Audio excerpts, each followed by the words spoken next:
This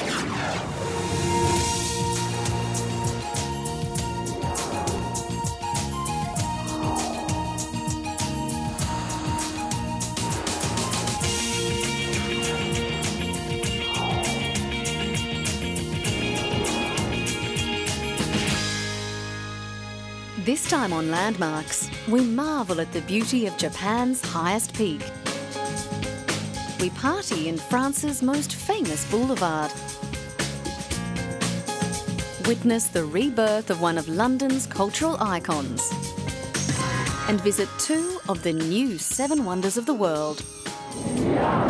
But first, few landmarks are more confounding or more beautiful than Cambodia's Angkor Wat. Built in the first half of the 12th century, Angkor Wat is the principal temple of what was once a vast metropolis. It is located 5 kilometres north of the modern town of Siem and a short distance southeast of the former capital, Baphuon. The temple is admired for the grandeur and harmony of its architecture, its intricate bas-reliefs and sculptures. The detail is nearly unbelievable, making the complex an architectural and scientific marvel. Unlike many monumental constructions, it's believed the Angkor Wat temple was conceived and completed within the reign of its founder, King Suryavarman II, in the first half of the 1100s. Dedicated to the Hindu god Vishnu, it was built as the king's state temple and capital city. By the 12th century, Khmer architects were skilled and confident in the use of sandstone. Most of the visible areas are constructed of sandstone blocks, while laterite was used for the outer wall and for hidden structural parts. More than 100 stone temples have survived, but time and a voracious jungle have long since claimed the many wooden structures. Angkor Wat combines 2 basic plans of Khmer temple architecture: the Temple Mountain and the later gallery temples. It is designed to represent Mount Meru, home of the gods in Hindu mythology. Within a moat and an outer wall 3.5 kilometres long, there are 3 rectangular galleries, each raised above the next. Many believe the temple's location was chosen as a settlement site because of its strategic, military and agricultural potential, but there are other more cosmic theories. Unlike most Khmer temples which face east, Angkor Wat faces towards the west. Some believe its purpose was to harmonise the earth with the stars by mirroring the heavens. It is claimed that its temple arrangements are based on an archaic planet-wide sacred geography. In 1177, Angkor was plundered by the Chams, the traditional enemies of the Khmer. Sacked by the Thais in 1431 and abandoned in 1432, Angkor was lost in time for a few centuries. One of the first Western visitors to the temple was Antonio da Magdalena, a Portuguese monk who visited in 1586, who said that it is of such extraordinary construction that it is not possible to describe it with a pen. In the 1970s, Cambodia suffered sustained damage during the Vietnam War and the subsequent civil war, which saw the emergence of the brutal Khmer Rouge regime. Angkor Wat required considerable restoration in the 20th century, mainly the removal of accumulated earth and vegetation. Work was interrupted by Khmer Rouge control, but relatively little damage was done during this period. Since the 1990s, Angkor Wat has seen a resumption of conservation efforts and a massive increase in tourism. The temple is also part of the Angkor World Heritage Site, established in 1992. I think that there will not be a lack of funds because this belongs to humanity as a whole. I'm sure that there are a lot of countries, agencies, and also the private sector that will be willing to provide their contribution. Angkor Wat is now a major tourist destination.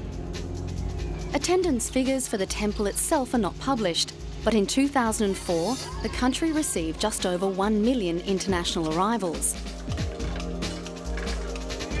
What they see when they arrive is one of the world's great wonders of the past.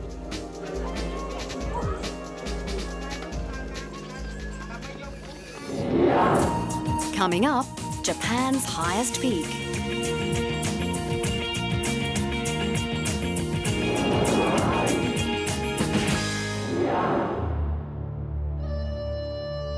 There are few sights in the world more beautiful than a pristine mountain at dawn. The beauty of Mount Fuji, Japan's highest peak, stirs the heart of all who visit it. But to the Japanese, it is a national icon and symbol of the best their society has to offer. Mount Fuji, a dormant volcano, last erupted in 1708. Since then, it has been docile and an inspiration to artists and nature lovers with its remarkable symmetrical shape. But it can also pose a frightening challenge. Its 3,776 metre peak has been host to many violent storms. Mountain climbers have for centuries taken the challenge. Then there are others less professional who also brave its peak. It's tough getting that first job. Just ask these young Japanese graduates who have been asked to literally climb a mountain for an interview. One of the country's apparel retailers wanted to make sure new employees have what it takes to scale the heights of business by interviewing them at the summit of Mount Fuji. 20 job seekers were asked to assemble at the peak of Japan's most famous landmark for a dawn interview. The company received 100 job applications for the 4 openings they advertised.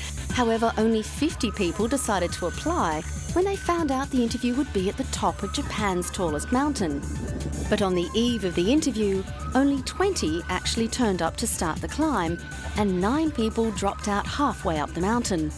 11 people made it to the interview table, with some needing oxygen on the way up. Making clothes must be a pretty tough business. We decided to interview these people in the hope that those who would take part in climbing Mount Fuji and would want to be interviewed in this grueling environment would be interesting youths who have a passion for what they want to do.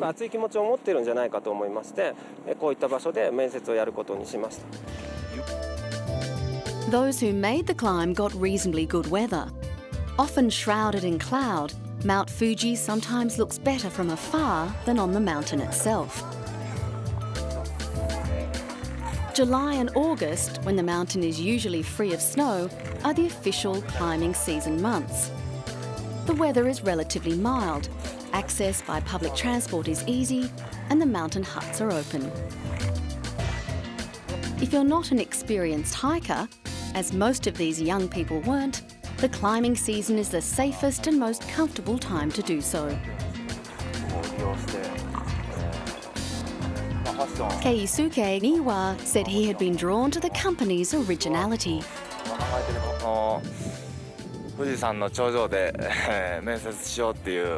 When I heard the interview was on top of Mount Fuji, I wondered what kind of company this was that would come up with such an idea. So I came here wanting to find out and see for myself what this company was about. And what made it come up with such an interesting idea.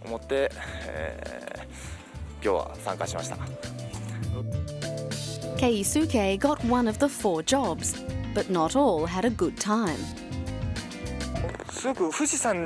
Actually, I have never climbed Mount Fuji before, so I actually came with the simple idea of wanting to climb the mountain, but I was not properly prepared. When we climbed the mountain for the sunrise this morning, I got drenched, and it was a pretty tough experience for me.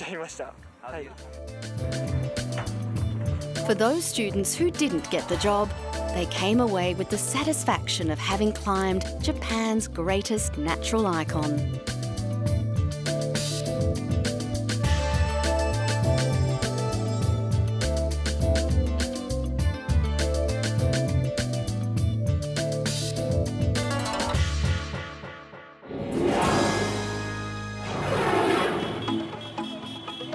The French are known to love a party, and Paris's most famous boulevard, the Champs-Élysées, is often the place where it all begins.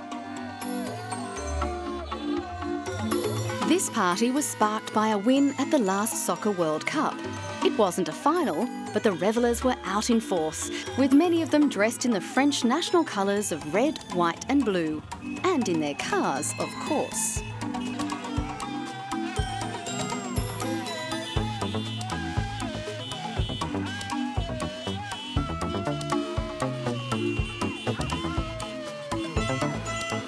The Champs-Élysées were originally fields and market gardens until 1616. By the late 1700s, it had become a fashionable avenue. Queen Marie Antoinette visited with her friends and took music lessons at the Grand Hôtel de Crillon on the Place Louis XV.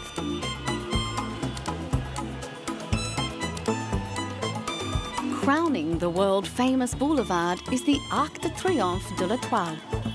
Begun in 1806 on the orders of Napoleon in honour of the French army and finished 30 years later under the reign of Louis-Philippe, the Arc de Triomphe is France's great national symbol.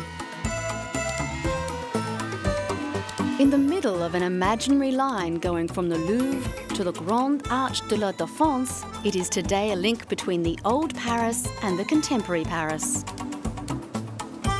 It has been the site of major events, like the return of the Emperor's ashes in 1840 and the burial of the unknown soldier in 1921. But as this footage of Adolf Hitler shows, the ancient boulevard hasn't always been the site of celebration. It has been the place for military parades by the victorious and the vanquished armies since the early 1600s. The Champs-Élysées itself became city property in 1828, and the footpaths, fountains and gas lighting were added. Over the years, the avenue has undergone numerous transformations, most recently in 1994, when the sidewalks were widened. It is best known as the true heart of the city of romance.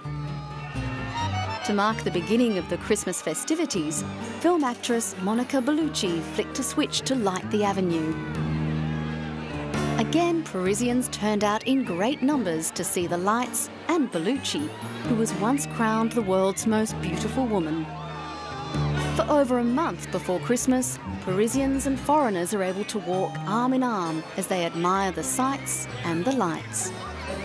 Some 135,000 bulbs and 45 kilometres of Christmas tree lights are used to illuminate the Champs-Élysées. Most shopkeepers, who are perhaps more practical than romantic, also enjoy the Christmas season.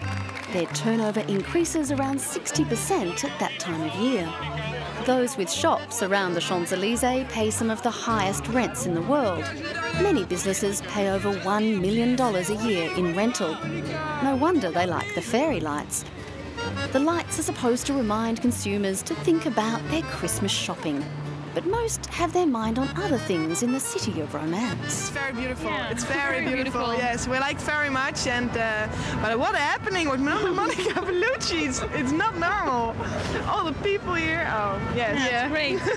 Yeah, it's Christmas time. Christmas time. Yes. Yeah, it started now. Yes, it's very nice. We like it very much.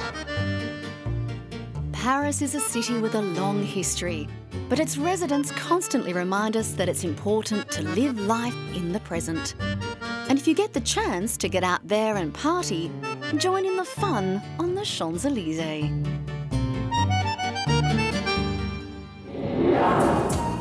Coming up, London's Royal Festival Hall.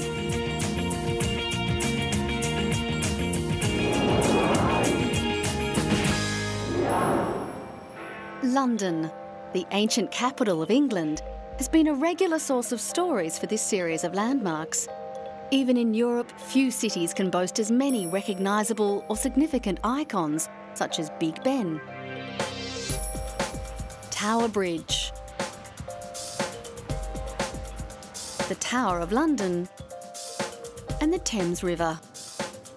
Now, after 2 years of refurbishment, one of London's cultural and architectural icons, the Royal Festival Hall, has finally reopened.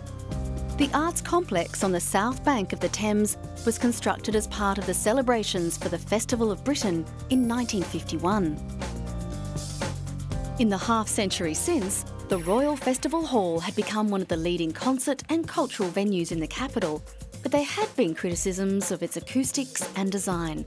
The work of the past 2 years has been to make good on those shortcomings.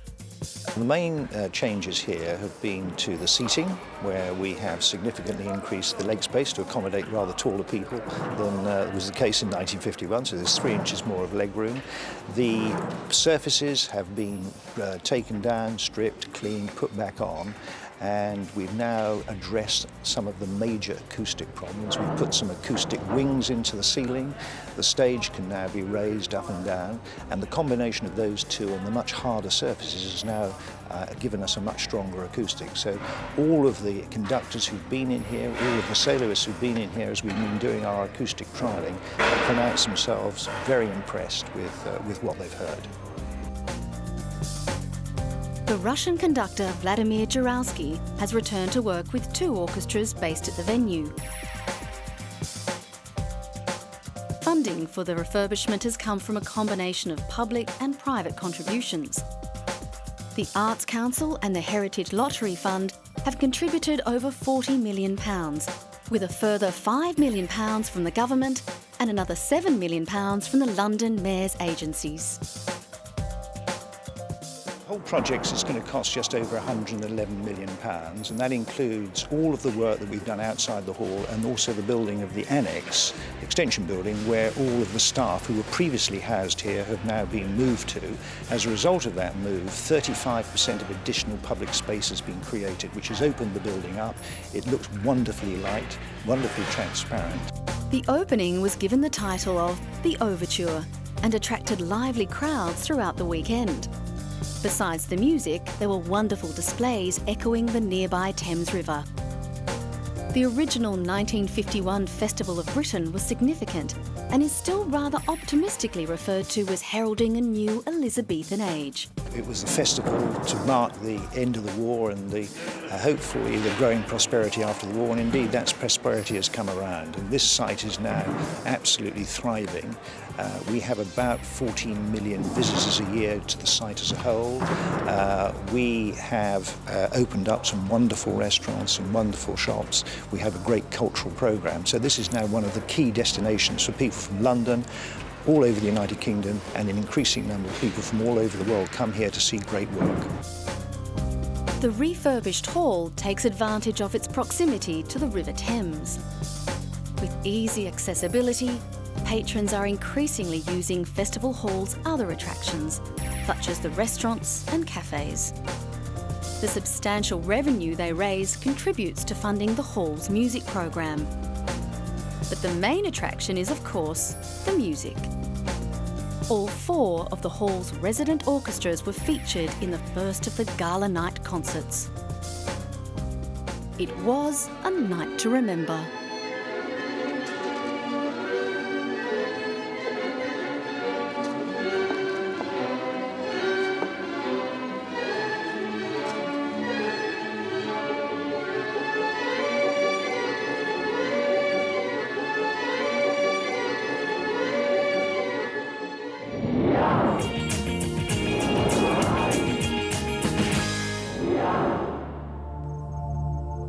When the successful new 7 Wonders of the World candidates were announced in Lisbon on July 7, 2007, Machu Picchu in Peru was among the winners. 100 million people worldwide voted via the internet as the Inca city took its place alongside the Great Wall of China, the Taj Mahal, Petra in Jordan, the Colosseum in Italy, and the Christ the Redeemer statue in Brazil. In the 15th century, the Incan emperor Pachacutec built a city in the clouds on the mountain known as Machu Picchu, or Old Mountain. This extraordinary settlement sits at 8,000 feet above sea level, halfway up the Andes Plateau, deep in the Amazon jungle, and above the Urubamba River. Another successful Central American candidate for one of the new 7 Wonders of the World was Chichen Itza. Mexico's most famous ruins were once the most important Mayan capital in the region. The city flourished during the years 750 to 1200 AD as a political and religious centre, and its well-preserved remains include various temples, a pyramid, a church and a plaza. Various structures have survived and demonstrate the extraordinary commitment to architectural space and composition. The pyramid itself was the last and arguably the greatest of all Mayan temples. The new problem is for these well-preserved sites to cope with their own popularity.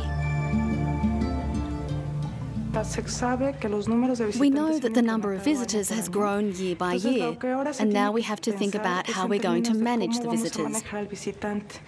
Maybe we can suggest routes so visits are not concentrated on the castle, and see how we can diversify the entire site.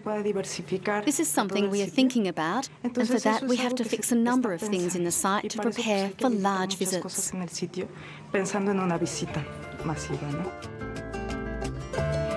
The site's directors are proud that Chichen Itza outpolled the Eiffel Tower, Stonehenge and Angkor Wat, but worry about what its success might bring.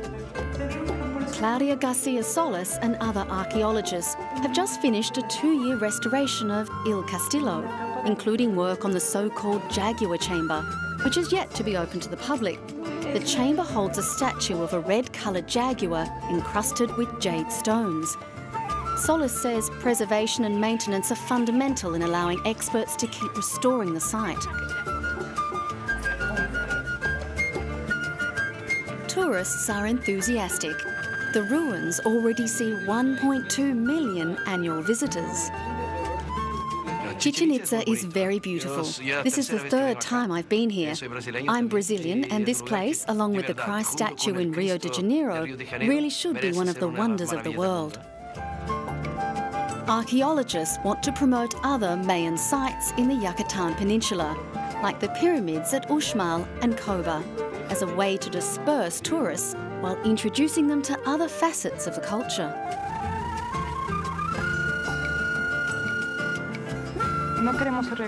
We don't want to be reactive and work on something that's already deteriorated, but take measures of preservation that are already functioning.